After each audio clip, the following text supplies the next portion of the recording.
Eh bien bonjour à tous, tout d'abord la semaine prochaine il n'y aura pas de vidéo car je travaille dur sur une collaboration avec MrAlax et je préfère m'en occuper totalement que partiellement. Car vous allez voir sur la vidéo que j'ai fait en quelque sorte avec MrAlax, vous allez voir qu'une seule partie par rapport au futur Nakama. Mais en fait la totalité de l'écriture de la vidéo c'est MrAlax et moi je l'ai corrigé et puis j'ai donné des idées en plus. Donc c'est nous qui l'avons fait. Bref, n'oubliez pas de me suivre sur Twitter, je suis très actif et je poste plein de tweets à ce sujet. Et ça fait plaisir qu'on est bientôt 200. On commence avec le time comment. Merci du nom à Daizai Osamu. Aujourd'hui c'est Nasma qui dit: je pense que les empereurs ont une force plus ou moins égale. Après je pense pas que Big Mom soit la plus faible. Je pense qu'en ce moment c'est Barbe Noire, car c'est un nouveau dans le monde des empereurs. Mais je pense qu'il va vite les surpasser. Sinon elle est sympa ta vidéo. Tout d'abord, merci. En effet, Big Mom n'est peut-être pas la plus faible, peut-être équivaut à Kaido. Je parle en termes de puissance. Ensuite, en termes d'influence et territoire, elle est supérieure à Barbe Noire et sûrement Shanks, et a sûrement moins d'influence que Kaido. Comme tu le dis, les empereurs ont une force à peu près égale. Oui,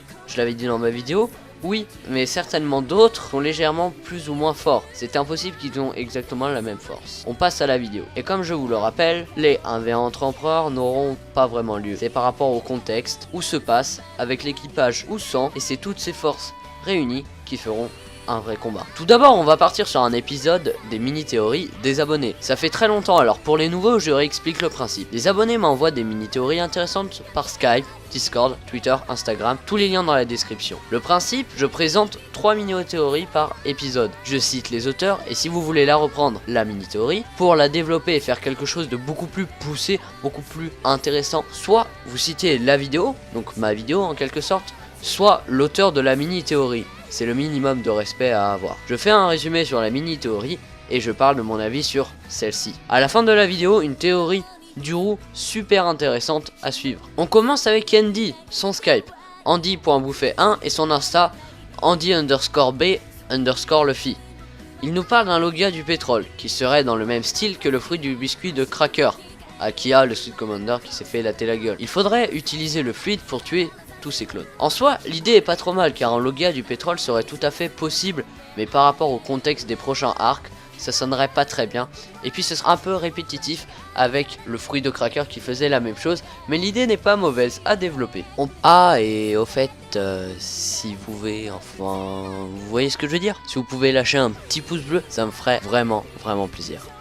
On passe à la deuxième mini-théorie de Jules Moreau. Donc, pour résumer ce long paragraphe, Jules Moreau pense que Fujitora est un ex de Wano Kuni plutôt, et aussi c'est pour ça qu'il s'est rendu aveugle, car par rapport à certains événements de Wano Kuni, il se serait rendu aveugle. Aussi, son type de fruit, comme certains disent, pour lui, il serait dans son sabre, un peu comme Brook. Donc, par rapport à Wano Kuni, c'est vraiment à rechercher pour approfondir l'idée. Et ensuite, les fruits dans les sabres, Vegapunk nous en a appris beaucoup. Ce serait, écoutez, tout à fait plausible, je pense.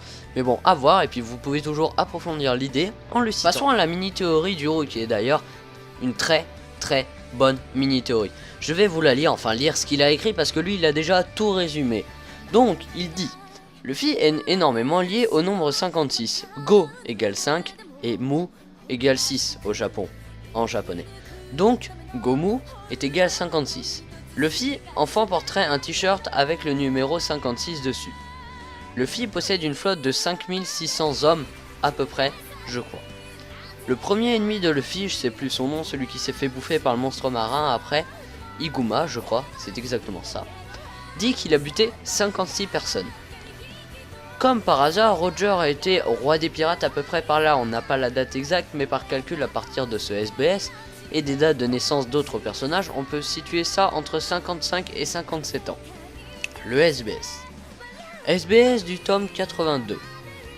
Monsieur Oda, vous êtes l'auteur de One Piece, mais portez-vous des robes? Se dit One Piece en japonais. Au travail. J'aimerais aussi connaître l'âge de Rayleigh, s'il vous plaît. PN Jabura Rayleigh.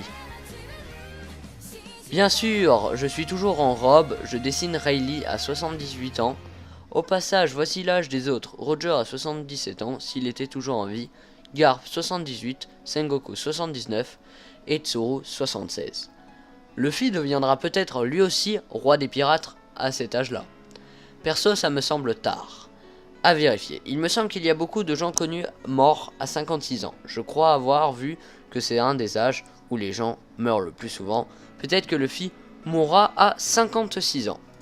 J'adore l'idée du fait qu'il dit à la fin qu'il mourra à 56 ans. Je pense plutôt qu'il va attraper la maladie légendaire à 56 ans, celle que personne n'a jamais réussi à sauver, et Chopper le sauvera juste avant qu'il meure. Il sera peut-être en train d'agoniser ou quelque chose comme ça, et Chopper le sauvera de justesse, vraiment la fin de One Piece. Ensuite il y aura peut-être une fin où il meurt de vieillesse, je ne sais pas encore, j'ai pas encore trop réfléchi à l'idée. Donc, dans sa théorie, tout est dit, et c'est vraiment une très bonne idée. Donc si vous voulez la reprendre, vous citez comme d'habitude. C'est bientôt terminé. Si vous voulez reprendre les mini-théories des abonnés pour les approfondir, vous pouvez mettre en commentaire votre vidéo ou le sujet que vous avez à développer. Ça pourrait être très intéressant de vous répondre.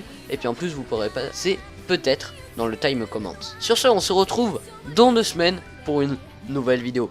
Ciao.